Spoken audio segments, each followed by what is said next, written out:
So you got Anthony Joshua versus Triple D. Triple D is the young lion, and he's trying to prove something. He's been given the full IBF belt. They're going to be fighting. Anthony Joshua's got something to prove that he's going to make it 3-time world champion. Who you got winning? You're talking about, what's the young buck's name? I literally just forgot his name now. Daniel Dubois. Dynamite Okay. Dubois. So I've sparred Dubois before. Wow. You're joking. I've sparred Dubois before. It was a while ago. But one thing I said, and it's weird, when he fought Anthony Joshua, I was talking to, when he fought Joe Joyce, I was talking to a friend of mine. He's very into boxing, and he was like, "Nah, man, trust me, Dubois, man, da da da." And I said, "He's a quitter." And he's like, "No, what makes you say that?" I was like, "Because I've made him quit before." And I don't mean it in like he just got frustrated. And I just said that's a very telling sign of your mind. He's very powerful. And it's not just him. There's a lot of guys that depend on power. If it doesn't go well, or they get hit too hard back, they struggle with it. It's almost like a bully tactic to it. Like, I'm so used to bullying. When I get bullied, I don't know how to come out of it. I think Dubois, is super powerful, and to be fair, his last fight, he showed me otherwise. Yeah. So I think something is changing, which is good. And Anthony Joshua's last couple of fights, his attitude seems to be coming back, which is good. So weirdly enough, this is the perfect collision, perfect time for both of them. Because all the flaws that I was seeing in both of them seem to be kind of coming too. But when Anthony Joshua's on and he has the right attitude, I'd say Anthony Joshua. Yeah. Dubois, I'd say probably the more skillful of the two. But I think Anthony Joshua is the smarter of the two. We had Johnny Fisher here 3 weeks ago. He's top 10 in the UK boxer. And he knocked his last opponent out in 36 seconds. He said he's sparred with Daniel Dubois, and he said that's the hardest puncher I ever faced. 100%.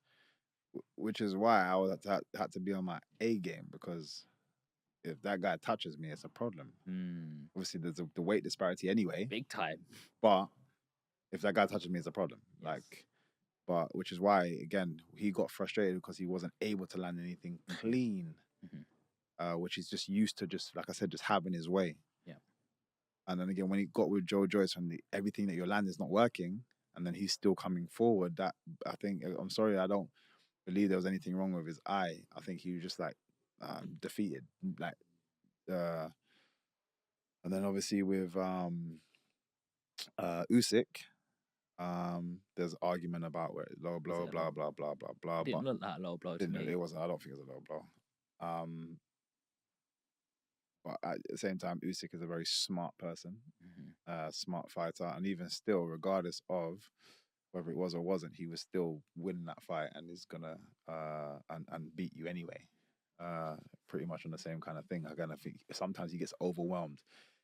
If Anthony plays a very slow-paced fight, he likes to be a bit more slow-paced. If he plays a slow-paced fight, it might maybe work against him. If he has that like the aggressive attitude and keeps the pressure on him, I think it will work. It will work against Dubois, because like I said, I've just seen him get frustrated too often and lose his head.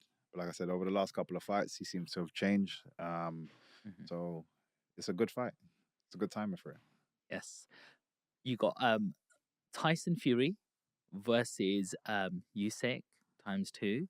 The second fight's coming. I was a little bit shocked by that one, purely because I love Tyson Fury, big, long, tall, born natural fighter, and it felt like that Fury didn't use his size advantage to me as a non-fighter. Like, he should have bullied him more and been all over him. How do you see the next fight playing out, or do you know anything inside? Yeah, it was a weird one to watch. I'm a fan of both of them. Big fan of both of them. I think Usyk, again, just a talented boxer, but so is Fury in his very awkward style, especially with his awkward size and length and so on and so forth. And it was a weird one because I literally felt the first Usyk was right to push the pace, but the first 2 rounds he felt like he was kind of just figuring things out, and then he just started to kind of like slowly just like come back, and then he dropped him, and I'm like, oh, this is game over. And then randomly Usyk, it's like he just took his foot off the pedal, and I up till now I don't get what happened because he didn't look that and that tired. He just was like, I don't know, maybe playing with his food for a bit too long. And then Usyk started to come back. Usyk caught him with a couple of shots, then dropped him, and then it just swayed again. And rightfully so, Usyk won that fight. But I was just confused because if Fury had just continued what he was doing, I 100%. I think it was by round 4. I was like, Fury's got this. 100%. Fury's got it. Then he dropped him. It was around 3 or whatever he dropped him. I was like, yeah, Fury's got this. And it just looked like it was going to get worse and worse. But yeah, again, I've watched it a couple of times and I just don't get why he just randomly took his foot off the gas. If he decides to do the same thing and then continue pressing forward, then 100%, like he should win that. Usyk is very good. Beautiful. It's a southpaw as well. Like, I know what you are now, and then he just goes for the full-on attack. He knows how to. And he figures you out. But anybody that kind of moves like that, you look at the other Ukrainian, one of my favorite boxers to watch right now is Vasyl Lomachenko. Yeah.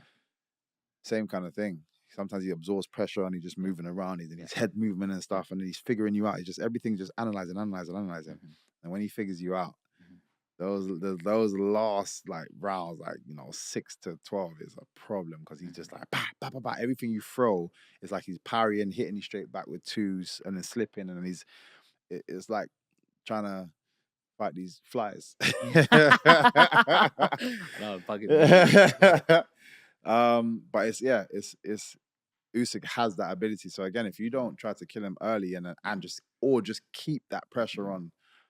So he doesn't have a chance to think. If you look at it, one of my teammates and my brother, Derek Chisora, fought him. That was a close fight, and we said, Derek, don't try to outbox this guy. Yeah, he's too good.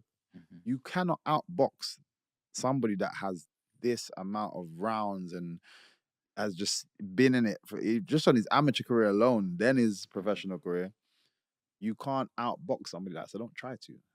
Oh, you can bully the hell out of somebody like that. You have to.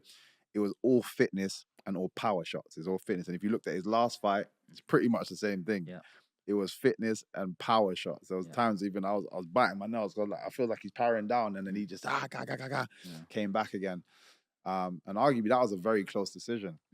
And even they said, they're like, man, we was unsure. Like, that was his team saying that after the fight. So, yeah, if Fury's going to do that, he can. Obviously, he's more talented by way of his boxing skill, and he could probably outbox him. But why?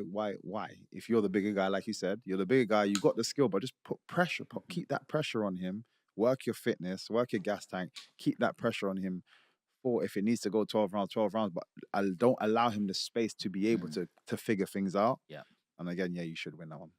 Okay, so you got Fury to do it. It's different. It just depends on what Fury turns out. Sometimes it's just it's always hard to tell, man. Well, he's just come off a loss now, and that loss must have really affected him, and he looks bitter about it. He's like, he's I'm gonna so come back. We've never seen him have to come back from something, so we don't know what Fury's going to turn up. But this is my point. You have to, if I'm tossing a coin, it's hard to put my money on Fury, because I don't know what's going to happen. Whereas Usyk's consistent, and he's been consistent the whole career. So if I had to, I'd probably put on Usyk. Like, if I'm being safe, I'd say Usyk. But again, it depends on what Fury turns out, because it could be a complete opposite. But if I'm forcing to put my money down, I'm saying AJ for the first one and Usyk for the second one. And finally, what's your prediction? Mike Tyson against Jake Paul. Is that even happening anymore? I think it's happening in November. I believe it's come back. Yeah. Mike Tyson got some bloody blood pressure coming off an That's aeroplane, what I'm trying to say. Like, I'm sorry, but it's a waste of. I love Mike Tyson. Yeah. And I think any true combat fan, not even boxing fan, combat fan, loves Mike Tyson. Ever met him? No, I actually haven't. I had the privilege of meeting him yet. I actually want to go and do his podcast as well at some point. Hotbox. Come on.